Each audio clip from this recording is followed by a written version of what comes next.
Hi, this is Jumai Jane. Welcome back to my channel. As what I promised, I will be talking about how I filed my K1 petition step by step. But this time, magtatagalog tayo just for you, Pinay kong kababayan. Para matulungan ko rin kayo. At papakita ko kung ano yung mismong final ko na papers sa USCIS for petition. By the way, sa situation ko pala, ako yung US fiancé citizen. And then yung fiancé ko noon, na husband ko na ngayon, ay yung nasa Pilipinas na pinetition ko. So, ganun yung situation namin. Ito yung final ko na K1 petition. So, medyo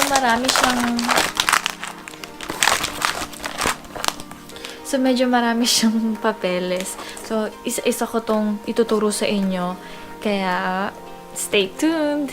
By the way, tinanggal ko na po yung mga informations namin. So, unang-una ko pinadala ay yung I-129 cover letter. Ganito yung format ng ginawa ko. So, itong nasa taas, wala lang yan. Nilagyan ko lang siya ng pangalan ko at yung alien number ko. So, dito yung pangalan ko, address. Since ako yung petitioner, ito yung address kung saan pinadala ko yung petition. Kopyahin nyo na lang yung format na ginawa ko. So, United States Department of Homeland Security, U.S. Citizenship and Immigration Services, USCIS, and then yung address nila, and then nature of submission, I-129F original submission, and then to whom it may concern. Enclosed, please find my form I-129F petition for K1 fiancé visa for pangalan ng fiancé ko noon o nung asawa ko na ngayon, and supporting documents. Ito yung pangalan ng kung sino man yung ipipetition papuntang US. And contents, ito yung contents na nakalagay sa akin. Yung payment, and the amount of 535. That time, 535 lang yun. Ewan ko lang ngayon. This is 2017. Form G1145. One page nilagay ko lang. Itong form na to ay nagsasabi para sa update ng notification sa text or via email kung ano na yung mga update sa case o sa petition. And then I-129F, yun yung pinaka-form. Nilagyan ko lang din ng pages kung ilan. And then I-129F supplement, para to sa may mga mahabang sagot na nakalagay sa I-129 form na hindi kasya sa mismong form, kaya inilagay mo siya sa iba pang papeles para ma-well explained at kompleto yung sagot. Marami akong ganon. And then next ay yung G35A and passport style photo. Petitioner yung tawag sa akin, ako yung US citizen, and then beneficiary yung nasa Pilipinas o kung sino man yung kukunin mo na fiancé o yung foreign fiancé. G35A, ito lang yung informations about sa akin at sa fiancé na ipipetition ko. At kailangan may passport style photo. Kailangan US passport photo dahil kung sa Pilipinas ay iba yung measurement ng 2x2, dapat sabihin mo US passport photo. Next naman ay yung parang sa fiancé ko, the G35A and passport style photo beneficiary. Then certificate of naturalization ko. Naging citizen lang ako dahil I was naturalized, so ayan ang kailangan ko. Pero kung yung US fiancé mo ay pinanganak dito, syempre automatically US citizen na siya. Yun ang kailangan, yung birth certificate. And then next ay letter of certifying intent to marry or letter of intent to marry, petitioner and beneficiary. So pinagsama ko na siya. Ito naman yung letter na sinasabi na pumipirma kayo na willing talaga kayong magpakasal kayo ng isa't isa na walang hadlang, na walang sapilitan. Sunod ay proof of having met in person in 2 years. Dahil kailangan pag nag-file kayo ng fiancé, at least nagkita kayo ng fiancé mo at least once sa loob ng 2 taon.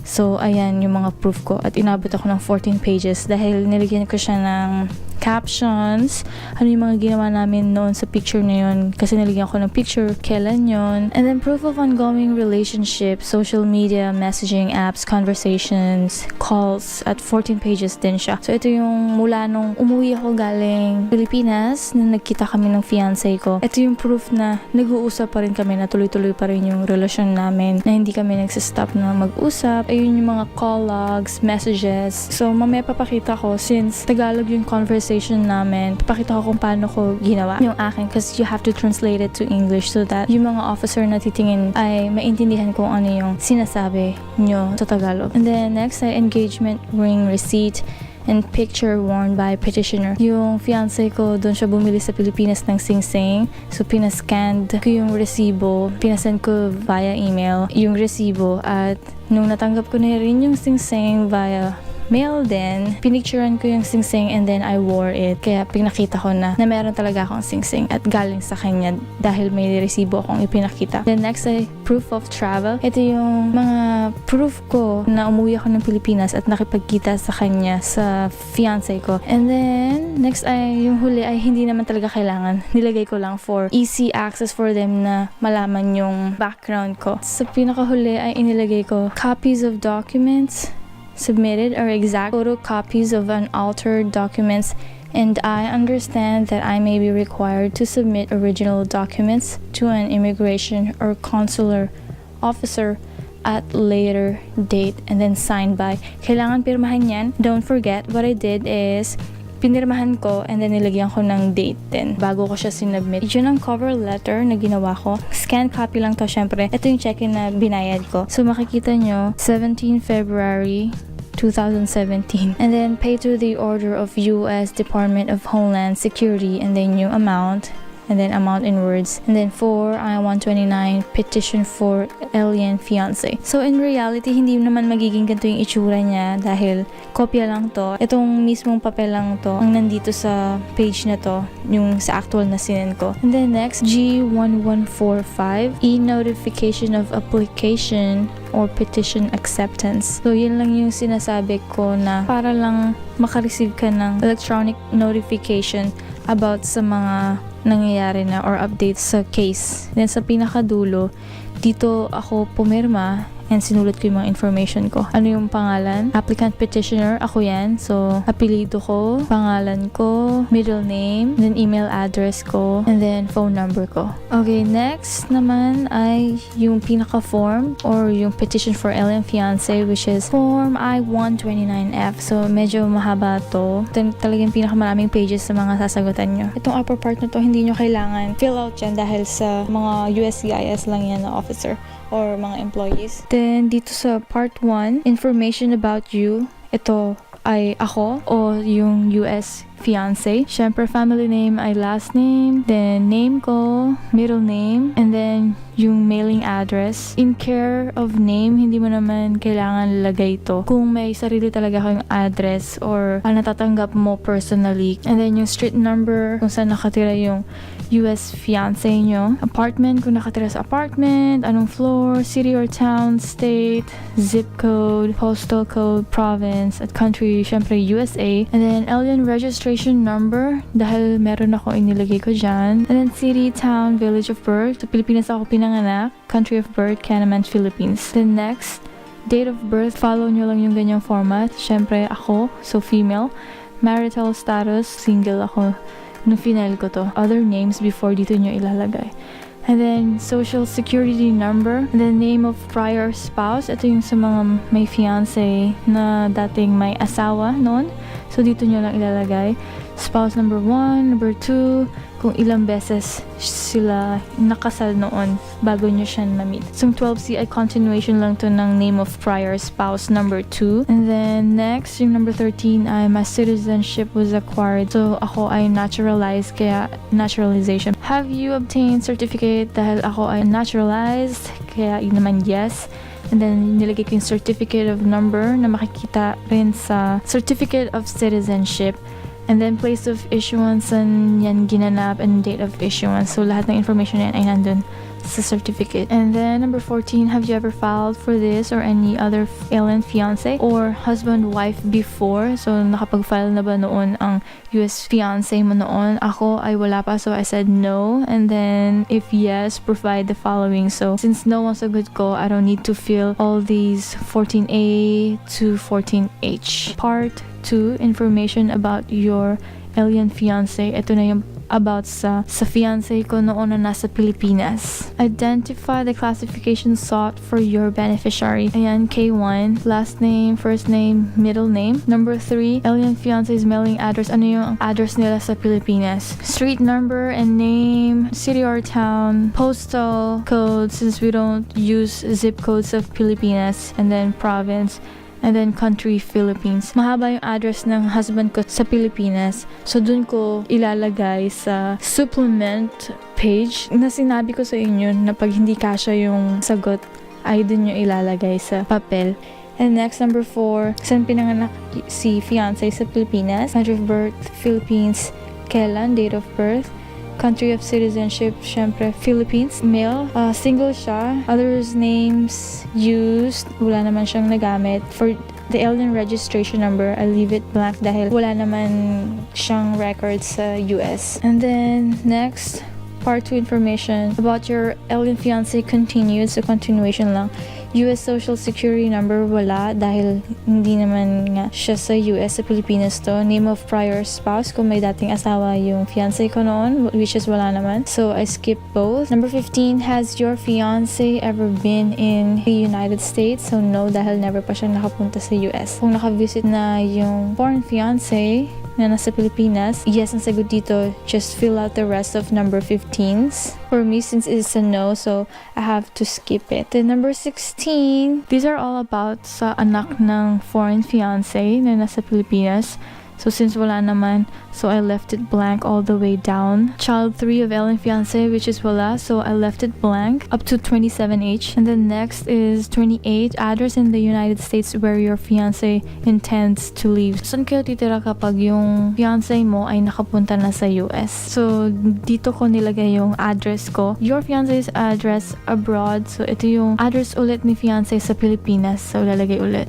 Which is nagka-problema ako nga dahil mahaba. So I have to again put it in the supplement. Country Philippines, daytime phone number, I put it in there too. So ginawa ko ay nilagyan ko ng 639 na number dahil hindi pwedeng 09 something lang yung ilagay. Then, next is if your fiance's native alphabet uses other than Roman letters, write his or her name and address abroad in the native alphabet. Hindi naman to applicable sa atin mga Pinoy. Yung alphabet natin ay same lang din ng English. So, I skipped it up to 32. Then 33, is your fiance related to you? Of course, no. If yes, you have to say the nature and degree of relationship, like third cousin or maternal uncle. Then 34, has your fiance met and seen you within the 2-year period immediately preceding the filing of this petition?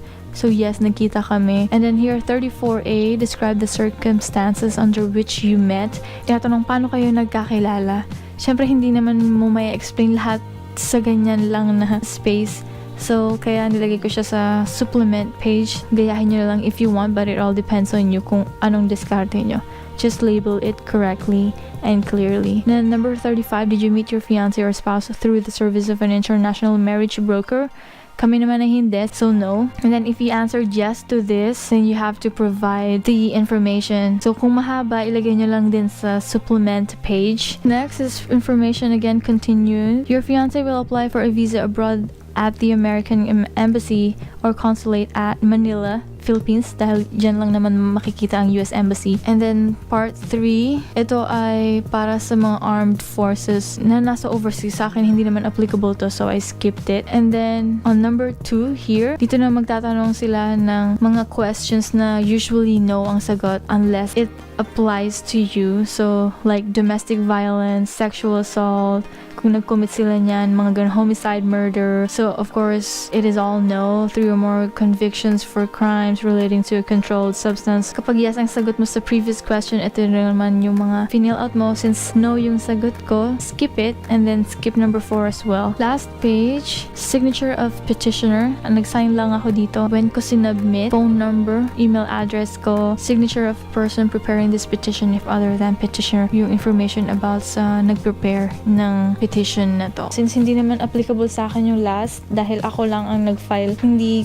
ko sinagutan. Okay, next naman ay yung sinasabi kong I-129F supplement. So, dito ko nilagay yung mga sagot na hindi nagkasya sa mismong form dahil napaka-liit ng binigay nilang lines or space. Isang part ba yung nagka-problema ako o kailangan ng more space for explanation doon ko ginawa. So, I-129F supplement regarding part number 1, item number 2 dahil dyan ako nagkaroon ng problema.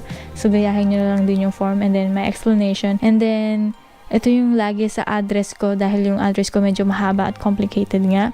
So, items number 2, blah, blah, blah, blah, should be as shown below. Inaya ko lang din kung ano yung nasa form and then sinagutan ko sa kabilang side. Ganito rin yung ginawa ko sa address ng fiancé ko noon sa Pilipinas. Regarding part 2, item number 3, so hindi lahat yan applicable. Hindi mo naman kailangan ilagay na dito kung kasya naman sa pinaka-form. Okay, so dito ko na kinumpleto yung address ng aking fiancé sa Pilipinas. Ine-edit ko lang, depende kung anong part and number siya. Then I-129F, dahil nagka-problema ako sa isang tanong dahil may ikli, diyan ko sinagot. And then ito na yung paano kayo nagkakilala ng fiancé mo. Dito ko inilagay. So same lang din. I-129F supplement regarding part 2, item number 34A.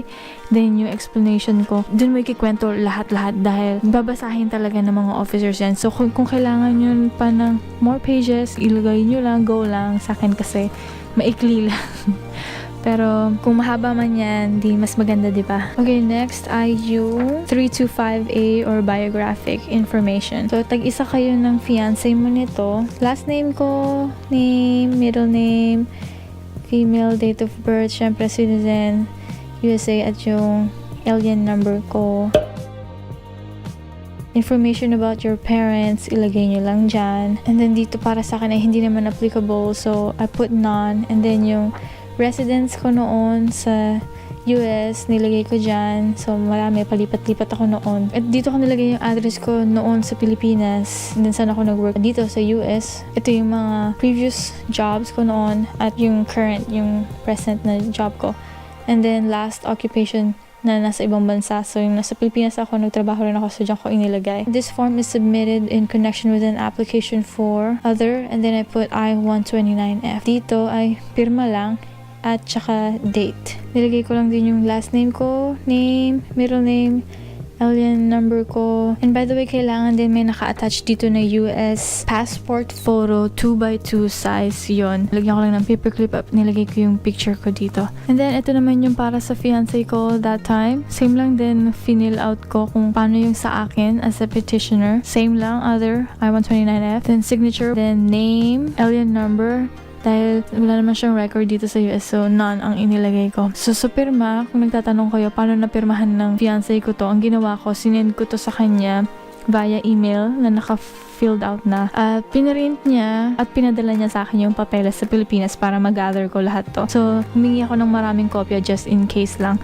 na may pirma. And also, kailangan din may naka-attach na photo niya. Again, US passport photo, yung nasasabihin nyo sa nagpipictures sa studio. At i-attach nyo rin siya dito like what I did sa akin. Pinaperclip ko lang din. Next ay yung certificate of naturalization ko.